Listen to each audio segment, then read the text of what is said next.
Doctor صاحب آج ہم بات کریں غزوہ بدر کے حوالے سے، پھر آج 17 رمضان المبارک کو حضرت عائشہ سلام اللہ علیہا کا یوم وصال بھی ہے، اس پہ بھی ہمیں بات کرنی ہے۔ میں چاہوں گی پہلے غزوہ بدر کے حوالے سے بتا دیں کہ اس میں صحابہ کرام کا کیا کردار رہا، کون کون سے صحابہ کرام اس میں شامل تھے، اور پھر جو مال غنیمت کے حوالے سے، قیدیوں کے حوالے سے جو سلوک بتایا گیا ہے دین اسلام میں، وہ کیا تھا؟ بسم رب محمد کریم علیہ الصلوۃ والتسلیم۔ سب سے پہلے تو یادآوری کا شکریہ، اور یقیناً رمضان المبارک اور 17 رمضان المبارک کو پھر موضوع کے طور پر واقعہ بدر جو ہے اس کا انتخاب کیا جانا یقیناً سعادت کا باعث ہے، اور یہ ایک ایسا عظیم الشان واقعہ ہے۔ میں تھوڑی دیر پہلے بھی کسی نشست میں یہ بات کہہ رہا تھا کہ انسانی تاریخ میں اس سے پہلے تک جتنے رہنما اور مسلح آئے نا، انہوں نے زمانہ امن کے لیے ہمیں اصول اور قواعد مرتب کر کے دیے۔ غزوہ بدر انسانی تاریخ کا پہلا معرکہ ہے جس میں سرکار دو عالم صلی اللہ علیہ وسلم نے جنگ کے اصول ہمیں مرتب کر کے دیے، اور حق اور باطل کو اتنا واضح فرما دیا کہ خود قرآن حکیم کی زبان میں پروردگار عالم نے اس کو یوم الفرقان کہہ کر پکارا، اور اس کی دائمی عزت کو ہمیشہ کے لیے لافانی اور مسلمہ کر دیا۔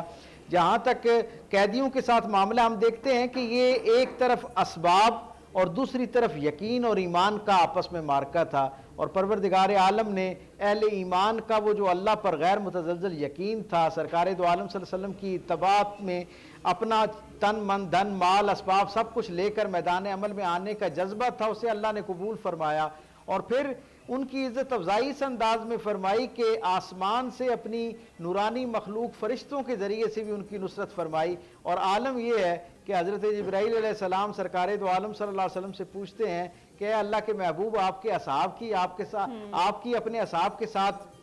شفقت بڑی منفرد اور مختلف ہے، آپ کو اپنے اصحاب میں مرتبے کے اعتبار سے، قرب کے اعتبار سے زیادہ قریب تر کون محسوس ہوتے ہیں؟ تو حضور فرماتے ہیں کہ جو اصحاب بدر ہیں ان کا میرے دل میں بڑا خاص مقام، اور میرے نزدیک وہ سب سے زیادہ پسندیدہ ہیں۔ جبریل امین مسکراتے ہیں اور کہتے ہیں کہ اے اللہ کے محبوب رسول، وہ جو بدر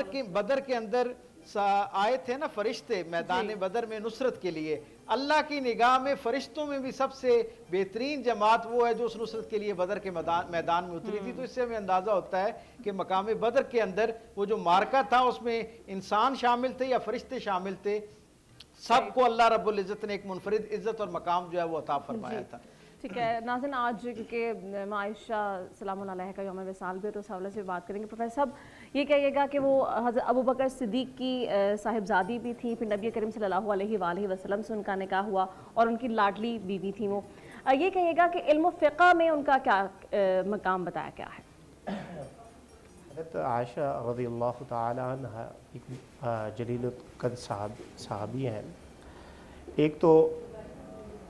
رسول اللہ صلی اللہ علیہ وسلم کے ساتھ جو ان کی نسبت ہوئی، پھر رسول اللہ صلی اللہ علیہ وسلم کی نسبت جو حضرت ابوبکر صدیق سے تھی۔ حضرت عمر بن عاص کہتے ہیں کہ میں نے رسول اللہ صلی اللہ علیہ وسلم سے پوچھا ای الناس احب،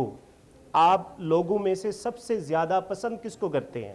دیکھیں نا، ہر بندہ کا اپنا ایک معیار ہے، میری پسند کا اپنا معیار ہے، آپ کی پسند کا اپنا معیار ہے۔ تو رسول اللہ صلی اللہ علیہ وسلم نے فرمایا عائشہ۔ پھر صحابی کہتے ہیں اللہ کے نبی علیہ الصلوۃ والسلام من الرجال، مردوں میں سے آپ کس کو پسند کرتے ہیں؟ کہا ان کے فادر حضرت ابوبکر صدیق۔ وہ صحابی کہتے ہیں پھر اللہ کے نبی علیہ السلام، بخاری شریف کی یہ روایت ہے اور امام مسلم نے بھی اس کو روایت نقل کی ہے، کہتے ہیں کہ اللہ کے نبی علیہ الصلوۃ والسلام دیگر صحابہ کرام کا بھی نام لیتے رہے،